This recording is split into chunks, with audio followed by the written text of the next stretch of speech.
Hello guys, welcome back to Kirik Ranganna YouTube channel. Guys, ವಿಡಿಯೋನ ಕೊನೆವರೆಗೂ ನೋಡಿ, ಹಾಗೆ ಒಂದು ಲೈಕ್ ಒಂದು ಸಬ್ಸ್ಕ್ರೈಬ್ ಮಾಡಿ ಸಪೋರ್ಟ್ ಮಾಡಿ ಅಷ್ಟೇ.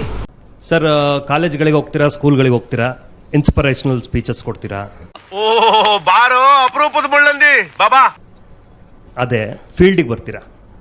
ಎಲೆಕ್ಷನ್ಗಿಂತ ಮುಂಚೆ ಪ್ರಚಾರಗಳಲ್ಲಿ ನೋಡಿದ್ದೀವಿ, ಈಗಲೂ ಕೊಡ್ತಿರ್ತೀರಾ.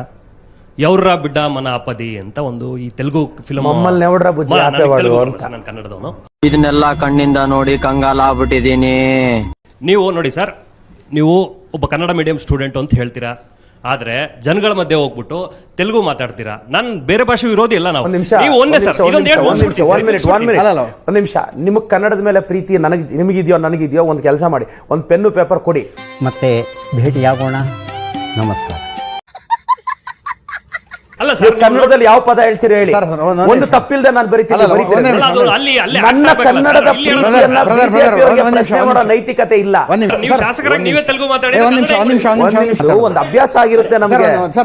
ಇದನ್ನ ಇಟ್ಕೊಂಡು ನಾವೇನೋ ನಿಮಗ್ ಮಾತ್ರ ಕನ್ನಡದ ಮೇಲೆ ಪ್ರೀತಿ ಇರೋದು ಅನ್ನೋ ತರ ಬಿಲ್ಡಪ್ ಕೊಡಬೇಡಿ. ಏನ್ ಅಧ್ಯಕ್ಷರೇ, ಲಾಯರ್ ಹಿಂಗ್ ವಾದ ಮಾಡ್ತಾವನೆ?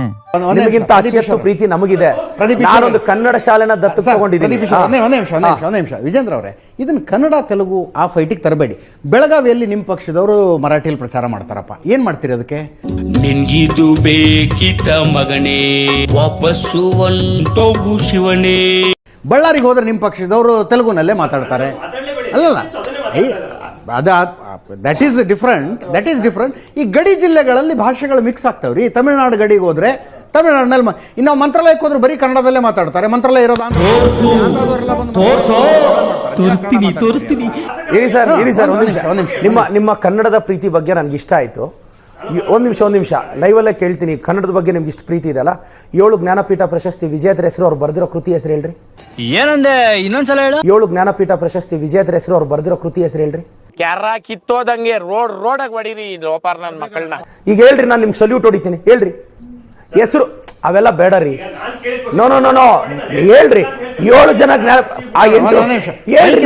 ಓದದ್ ಕಲರಿ ಅನ್ಎಜುಕೇಟೆಡ್ ಬಾಡೈತವ.